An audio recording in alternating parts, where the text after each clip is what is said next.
glorificado seja para todos sempre, o nome do Pai, do Filho e do Espírito Santo de Deus. Estamos de volta para mais uma aula da EBD, Escola Bíblica Dominical, das Assembleias de Deus de todo o Brasil, que estarão acontecendo essas lições na classe bíblica em todas as congregações, às 9 horas da manhã deste próximo domingo. Contamos com sua presença em todas essas aulas. E também você, professor, professora, fique conosco que nós vamos estar estudando esta lição de número 6, o profeta Elias e Eliseu, seu sucessor. O texto base está em 1 Reis, capítulo 8, versículo 11, que diz: Sucedeu, pois, que havendo eles passado, Elias disse a Eliseu: Pede-me o que queres que te faça, antes que seja tomado de ti. E disse Eliseu: Peço-te que haja porção dobrada de teu espírito sobre mim. A verdade a pôr em prática é andar com pessoas que têm intimidade com Deus, nos inspira a sermos melhores. A introdução que a gente faz da lição é de que ninguém é dono do tempo, nem da vida e nem dos ministérios. Os ministérios vêm e os ministérios vão. Deus, ele usa propósitos, tempo e períodos definidos. O que nós devemos aprender? Que Deus define o tempo de ministério. Devido às pressões da vida aqui, o Elias desistiu, ele procurou desistir, de cumprir a sua missão. Porque um ministério, de fato, que é cumprido conforme a vontade de Deus, ele vai sofrer resistências, ele vai sofrer perseguições. O Pedro disse bem claramente: todo aquele que quiser viver piamente em Cristo vai padecer perseguições. E em algum momento a pessoa se sente desestimulada, cansada, afadigada e às vezes até com muitas dúvidas, com muitos problemas até psicológicos, com a saúde abalada às vezes. Não a fé, não afeta o seu espírito, não afeta a sua alma, mas as situações da vida que abalam o seu coração. E ele desistiu, procurou então querer interromper o propósito de Deus. Só que Deus não tinha definido que tinha terminado o ministério dele. Ele tinha que continuar esse ministério. E Deus o levantou, o pôs de pé, o alimentou e disse que ele deveria continuar. O Jonas, ele também quis fugir de cumprir seu ministério. E Deus precisou usar as forças da natureza. Usou o mar, usou um grande peixe, que o desembocou exatamente onde ele deveria cumprir seu ministério, na grande cidade de Nínive. Ele não quis cumprir, mas ele tinha um propósito por Deus a ser cumprido. O Saul, ele pecou. Deus instituiu ele como rei, o primeiro rei de Israel, e ele pecou. Só que não perdeu o trono. Levou muitos anos depois ainda para que o Davi, o próximo escolhido de Deus, pudesse assumir o trono. Tinha um período que Saul tinha que cumprir. E nesse período que ele teve que cumprir, mesmo ímpio, mesmo em pecado, teve um dia desses que Deus usou ele o dia inteiro profetizando. O Espírito de Deus, não foi falsa profecia, o Espírito de Deus se apossou de Saul e ele começou a profetizar pelo Espírito de Deus, mesmo já ímpio. Muitas coisas nós podemos aprender com essas lições. Deus tem um tempo para a vida de cada um. Não significa que por a pessoa estar no ministério, que Deus está aprovando. É o tempo que ele tem que estar ali e ele vai cumprir. É que nem o diabo, que a gente conhece como o diabo de Deus. Por quê? Porque ele tentou ser independente. Tudo que ele queria era ser independente de Deus. Ele não estava se importando que Deus tinha um trono. Ele queria ter um trono semelhante. Ele queria ter algo parecido com o de Deus. Ele não estava disputando um reinado de Deus. Ele queria também ser um rei, ser um Deus também, independente. Não conseguiu. Até hoje ele cumpre os propósitos de Deus. Por isso que eu digo que ele é o diabo de Deus. E assim cada um, seja ímpio, seja fiel cristão, vai cumprir um propósito dentro daquilo que o Senhor estabeleceu. Tempo de vida estão contados pelo Senhor. E assim foi com Paulo, foi com tantos outros, Deus não obedece ao nosso tempo. Ele que define o tempo de vida e de ministério de cada pessoa. Segundo, que nós não devemos atrapalhar o plano de Deus. Muitos querem se perpetuar no trono. Deus me colocou aqui. Se Deus me colocou aqui, é porque eu sou o cara. Se Ele me colocou, é porque eu é que sei. Se Ele me colocou, o que eu fizer, Deus vai aprovar. Quer dizer, não ouve ninguém, não respeita ninguém.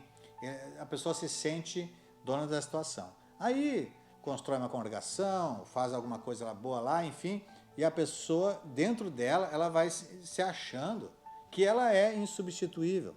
Se não fosse eu estar aqui, quando sempre, sabe, vocês conhecem aquela história, né? A pessoa chega, sempre foi assim. É difícil tu ouvir a coisa mais justa e mais correta e mais honesta. Sempre a pessoa chegou no lugar, estava tudo caído, estava tudo com problema, estava todo mundo desviado, mas aí dali um tempo voltou um, voltou outro, a gente foi buscando e tal, e agora estamos com tanto. Agora a igreja sempre é essa a palavra que a pessoa diz. E ela vai se sentindo tão útil, tão cheia de si, que ela se acha insubstituível. E começa a atrapalhar o plano de Deus, porque às vezes encerrou.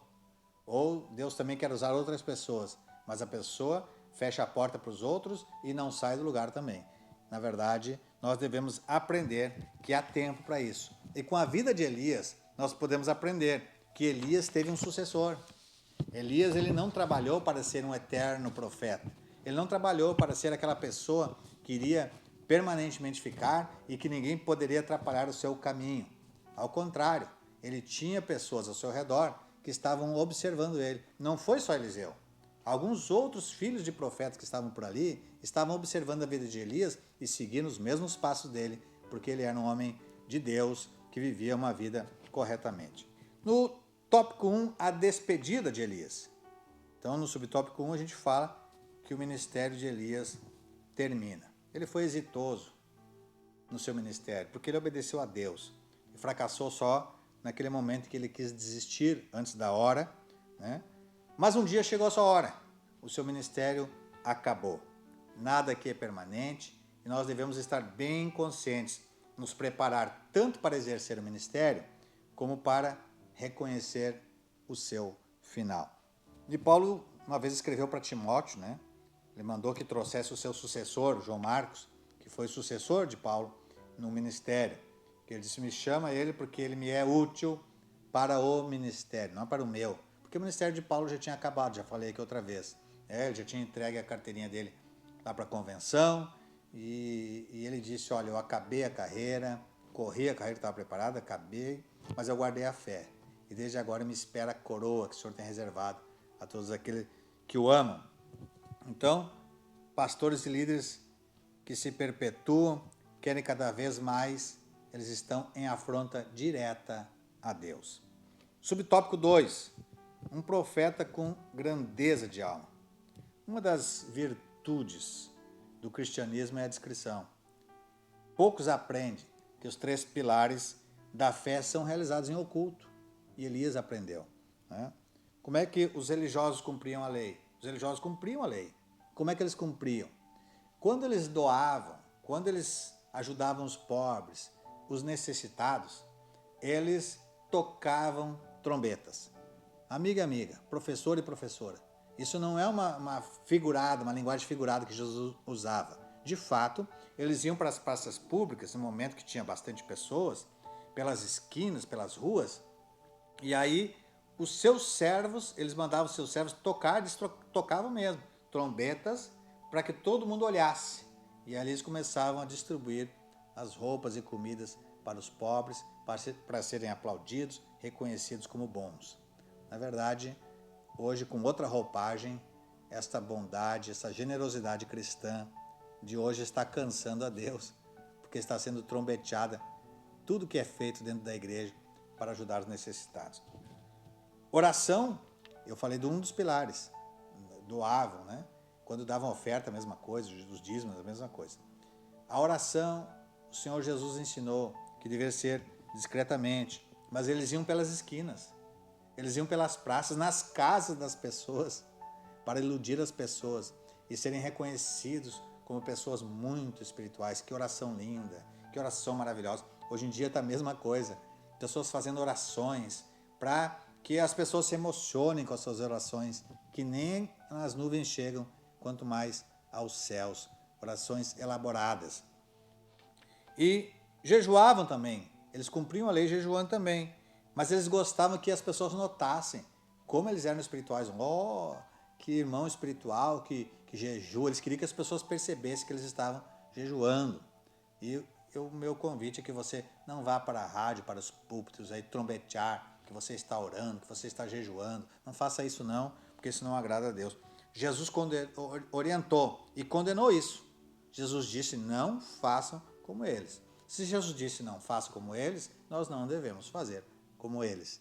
Devemos exercitar esses 3 pilares de amor, de doação, de jejum e de oração com discrição, é o que Jesus ensinou. Elias cumpriu esse ministério assim, sem vaidades, né, sem buscar conforto, nem reconhecimento. Basta ver onde é que ele vivia. Ele vivia mais escondido, mais nas cavernas, dormindo ao relento, comendo um único tipo de comida que Deus mandava os pássaros trazer, tendo que fugir para lá e para cá. Não era um cara de destaque. Ele não era um cara que vivia no topo, não era um cara que vivia cheio de honrarias. Ele cumpriu seu ministério no fogo, na dureza da tribulação mesmo, da perseguição, do problema, tendo que fugir, mas ele cumpriu fielmente o seu ministério com grandeza de alma. Ele foi fiel ao seu Deus. Subtópico 3, Gilgal, um lugar de boas recordações. Ali foi para o povo de Israel, foi algo realmente importante, porque ali foi onde Josué ele passou com o povo hebreu pelo Rio Jordão, que se abriu. Também foi ali que os israelitas foram circuncidados, isso tem importância para eles, e foi também onde celebraram a primeira Páscoa e finalmente de onde Elias foi arrebatado. Segundo tópico, o pedido ousado de Eliseu. Subtópico 1 diz que fala sobre a fidelidade de Eliseu. Ser fiel, amiga, não é uma coisa fácil. Você que é fiel sabe disso. Não é fácil ser fiel. Você manter o padrão, você manter a linguagem, manter a sua vida de fato como ela é, sem ir para um lado e nem para o outro, sem ficar fazendo encenações, você ser direto, objetivo, com respeito, mas sem ter 2 caras, ser uma pessoa que tem uma definição da vida cristã na sua vida, que você se converteu porque você estava cansado de viver na falsidade, na hipocrisia, e que você não quer mais viver uma vida de imundícias, de perversões. Então, não é fácil não ser fiel. E Deus enviou o Elias de Gilgal a Betel, que era um lugar distante, era um lugar cansativo. E o Elias disse para Eliseu, você não precisa ir, você pode ficar. Quer dizer, foi dispensado, ganhou a folga do trabalho, ele poderia bater palma, viva, vou ter um dia de folga, vou ter uma semana de folga. Não, ele disse, não, o meu Senhor, eu vou tratar bem sempre. Eu vou derramar água sobre as suas mãos, eu vou lavar os seus pés, o Senhor precisa de descanso, o Senhor é homem de Deus, eu preciso dar-lhe conforto para o Senhor. E o Elias, por mais de uma vez, tentou demovê-lo para que ele voltasse. E Eliseu disse, não, Senhor, o meu prazer é te servir, é fazer alguma coisa, do que eu puder fazer, eu larguei tudo para poder fazer algo de bom para o Senhor poder cumprir o ministério de acordo com a vontade do Senhor nosso Deus, que tem um pouco de refrigério, que tem um servo fiel ao seu lado. Quer dizer, ele foi fiel até o final. O ministério de Eliseu, ele não foi conquistado com chantagens, não houve troca de benefícios, de amizade, ele nem sabia das coisas que estavam para acontecer. O Elias não prometeu para ele, se tu me servir, fica firme, que se tu me servir tu vai crescer, fica fiel a isso, se tu servir tu vai... Não teve isso. O Elias disse para ele, volta, vai para casa, vai descansar. Quer dizer, ele colocou obstáculos. Ele não revelou o que poderia acontecer. Mas Eliseu não foi por ambição a ministério. Foi porque ele queria, de fato, servir ao homem de Deus. Subtópico 2, a porção dobrada. A fidelidade dele demonstrava que ele confiava no plano de Deus. Então, sendo assim, a situação se inverteu. Surgiu diante dele ali uma possibilidade que ele não esperava, de pedir o que quisesse. O Elias disse, então, se é assim, me pede o que quiser, quando vir eu subir, né? E ele soube o que pedir. No tempo lá de Salomão, ele soube pedir a sabedoria. Nesse momento, Eliseu também soube o que pedir. Ele queria demonstrações de Deus mais fortes no meio do povo. Ele não estava querendo ser maior que Elias. Ele não estava querendo ser mais famoso que Elias. Isso nem estava no coração dos homens de Deus. Ele simplesmente queria algo mais forte porção dobrada do Espírito, para convencer mais pessoas a servir a Deus, para que de fato houvesse um momento em que os reis de Israel de fato vissem Deus e se convertessem no seu coração. Ele não estava tendo ambições, né? O que ele desejava é ver Deus ser mais reconhecido ainda como Deus supremo e Senhor da nação de Israel. Subtópico 3. Elias, a inspiração de Eliseu. O autor da lição aqui entende que para Eliseu não seria difícil atender o que Elias orientou, de que o mesmo não tirasse os olhos dele enquanto ele fosse assunto aos céus, né? Porque esse Elias tinha sido a sua fonte de inspiração. Então, para ele era fácil conviver de perto com o profeta e cumprir o que ele havia pedido. Muita gente às vezes quer as virtudes, quer vitórias, né? Mas nem se apercebe da pessoa com quem está andando, da unção que está na vida daquela pessoa, os passos que ela dá para seguir os seus caminhos. Há muitos sucessores de homens de Deus que são um desastre, porque eles estavam simplesmente do lado, ambicionando alguma coisa maior ou tomar o seu lugar, mas não ambicionavam seguir os passos de fidelidade, não aprenderam com as orações, com jejuns, com a fidelidade, como tratar as coisas de Deus, como tratar as pessoas, estavam ali simplesmente para ganhar o poder. E com isso tem sido um desastre ao longo do tempo, pessoas que assim o fazem, né?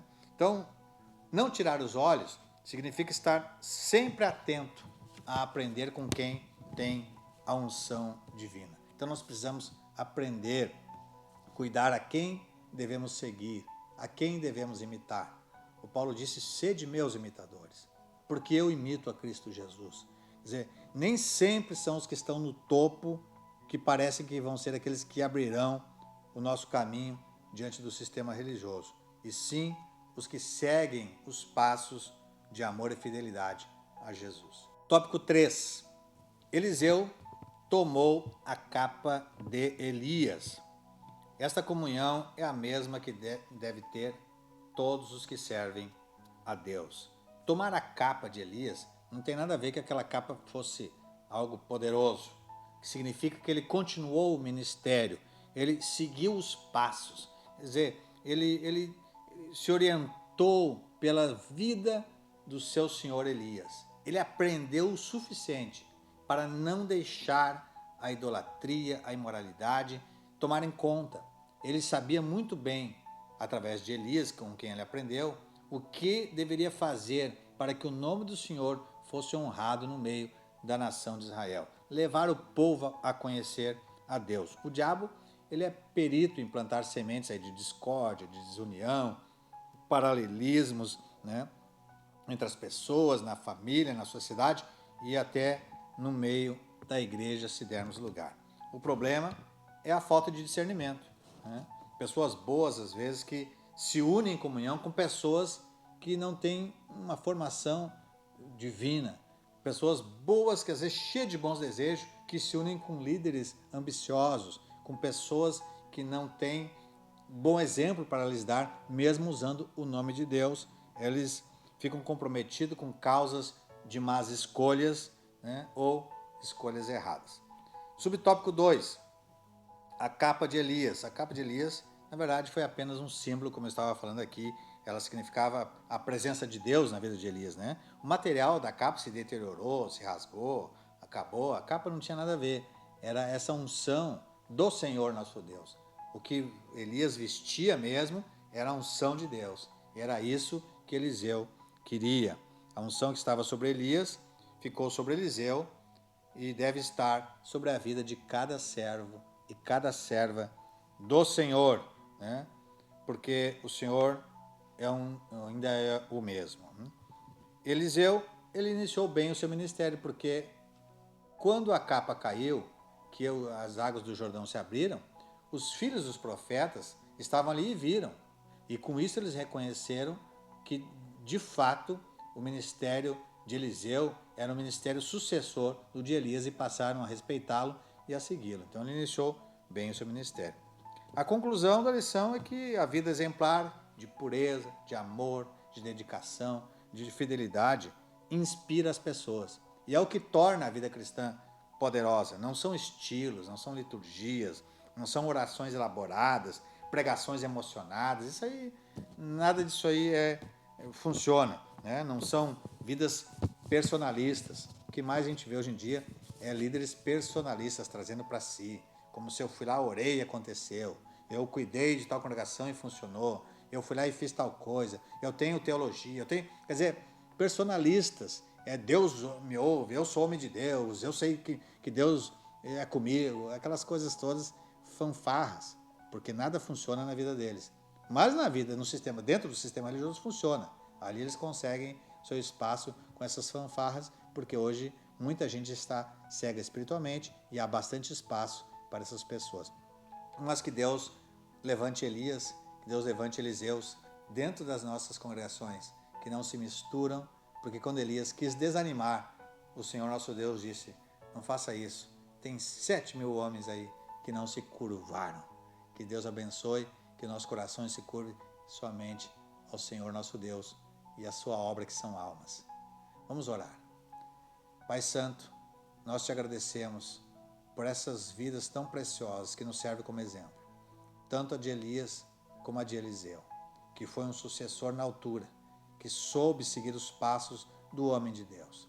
Que nós possamos ser imitadores de homens de Deus, seguir os passos de homens de Deus, ter discernimento, porque há muita gente boa, como acabei de falar aqui, que quer às vezes fazer a coisa certa, mas estão seguindo líderes personalistas, pessoas fracas, pessoas que não têm uma vida de fato com o Senhor, pessoas que tudo que fazem é para demonstrações, para que as pessoas saibam que eles oram, que eles jejuam, que eles fazem isso, fazem aquilo, quando na verdade deveriam simplesmente cumprir o ministério sem ambições e sem vaidades.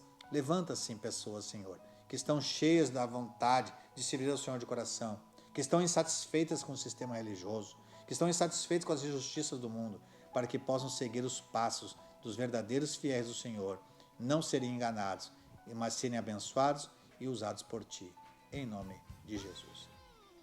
Amiga, professor, professora, quero te convidar a se inscrever. Se inscreva no canal EBD São Léo. Você vai no YouTube e coloca ali inscrever e preenche. E depois clica no sininho. Se você não clicar no sininho, você não vai receber as notificações da semana, porque a cada semana são lançadas novas lições, das quais você pode utilizar aí, porque claro, aqui a gente faz um resumo, um balanço, e aí você pode ampliar nas suas lições dos domingos, para ali você discutir com a classe no bom sentido, e onde tem mais espaço, onde tem mais tempo, onde tem mais material, para desenvolver melhor esta lição. Quero contar contigo, também que você compartilhe nas suas redes sociais, para que outras pessoas possam ouvir a palavra de Deus e assim também serem edificados. Você pode também escrever para o nosso e-mail e você pode curtir e você pode compartilhar e comentar as lições da EBD. Muito obrigado por ter estado conosco, desejo um bom final de semana, uma boa escola dominical e até a próxima lição, na paz de Jesus.